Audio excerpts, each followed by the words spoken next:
fanka Soomaaliyeed inuu wax badan isagana ku soo kordhin doono.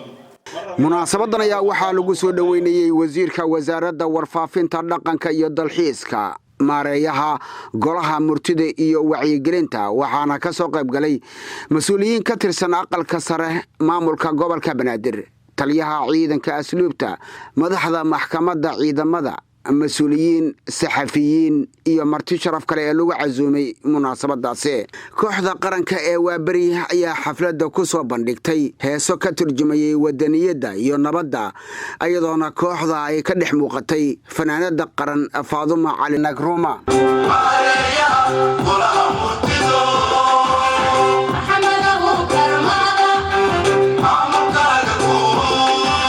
agaasimaha radio Dalsan Xasan Cali Geesay oo ka soo qayb galay munaasabada ayaa ku booriyay bulshadu inay ka shaqeeyaan horumarka iyo wadaniyada gudoomiyaha degmada Xamar Jajab ee gobolka Banaadir Ismaaciil Mukhtaar Cumar Oranjo oo lahaa martigelinta ayaa ku soo dhaweeyay martida xaruntiisa hadii aan nahay reer Xamar Jajab aan ku martigelino oo aan ku soo dhaweyno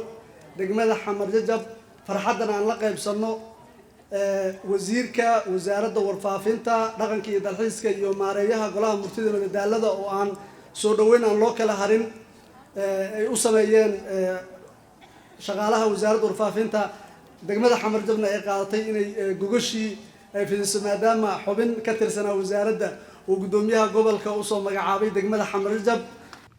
senator Ismaan Maxamuud Dufle iyo senator Muna Umar Xasan oo saaxiib dawla ah bahda saxaafadda ayaa dhankooda hambalyo u diray maareeyaha cusub iyo wasiirka wasaaradda warfaafinta waxaan rabaa markii ugu horeyso inaan hambalyo iyo bogaadin aan u soo gudbiyo aan ka wado aan dhaho hambalyo iyo bogaadin iyo salaan aan ka wado gudoomiyaha aqalka sare mudane Cabdi Xaashi Cabdullaahi oo hambalyada u soo gudbiyay wasiirka wasaaradda warfaafinta iyo maareeyaha teatarka oo yaani u soo gudbiyo leeyahay yaani hambalyo bogaadina laga gaarsiiyay hadal ma harin waxaan leeyahay wasiirka soo dhawow wasiir wasaaradda mid lagu soo dhameeyay maaha waa wasaaradaadii oo waliba ku xiistay iyo fanaaniintaadii oo ku xiistay sidoo kale Maxamed Abuukar anagu ilaa 2003 ba wada shaqeynay misaafartii waxaan leeyahay xilka lagu dhiibay ilaahay ha kula garab galo agaasimaha guud ee wasaaradda warfaafinta dhaqanka iyo dalxiiska Cabdiraxmaan Yuusuf Sheekh Al-Cadaala ayaa ku dheeraaday waxa uu wasiirka warfaafinta ugu duwan yahay wasiiradii hore isagoona dhinaca kale ka dhawaajiyay in Maxamed Abuukar Maada loo dhiibay howl uu wax badan ku soo dhex jiray wasiirkeena oo markii saddexaad ay u tahay inuu wasaaradda yimaado waxa laga yaabaa dadku inay og yihiin ama inta badan ay maqleen laba mar laakiin waa markii saddexaad oo wasaaradda uu yimaado oo qaranku u garto inuu hogaamiyo wasaaradda waxaan kaloo sidoo kale magaca shaqaalaha ku soo dhaweynaya walaalkay Maxamed Abuukar Axmed Maada oo kamid ahaa shaqaalaha wasaaradda waqtiga dheer xirfadle fan iyo saxaafad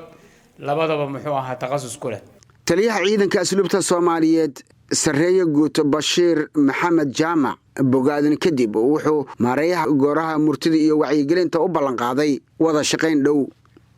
wasiirku ciidanka asluubtu ka tirsanaan jiray marka si gaar ah marna waa wasiirkayga marna ana taliyihiisii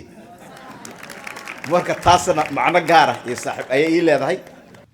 maareeyaha golaha murtida iyo wacyigelinta Maxamed Abuukar Axmed Maada ayaa u mahad celiyay dhammaan dadkii ka soo qayb galay munaasabada isla markaana wuxuu sheegay in tani uu tahay dhiirigelin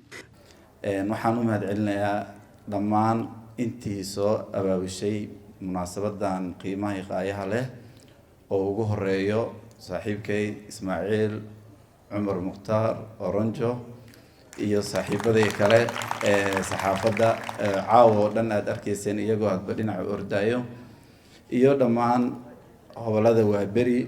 kaliya ma inta caawo inta ka haystay in kale ka badan oo niyad iyo hayso iyo farxad ayaan fursad u helin iyana waxaan leeyahay aad iyo aad iyo mahadsan gudoomiyaha gobolka Banaadir ahna duqa magaalada Muqdisho Cabdiraxmaan Cumar Cismaan injineer Yariiso oo dhankiisa ku booriyay maareeyaha golaha inuu ka qayb qaato xoogana saaro sidii howlaha wacyigelinta iyo nabadda ugu qayb qaadan lahaa wasiirka wasaaradda warfaafinta dhaqanka iyo dalxiiska Maxamed Cabdi Xayir Maareeye oo soo xiray xafladda ayaa u mahad celiyay ka qaybgalayaasha munaasabadda iyo kooxda Waabari oo door muhiim ah ku lahaa munaasabadda. runtii halkan aniga iyo maareeyaha cusub nooga soo jeediyay gubaabo aad u qiimo badan oo sidii uu isaguba sheegay nagu dhiiri gelinaysa inaanu dareenkii iyo energy nagu jiray uu laba laabmo oo wax badan qabanno insha Allah ta'ala ilaahay idankiisa. Muuse Ismaan Abtow, telefishinka qaranka Soomaaliyeed, Muqdisho.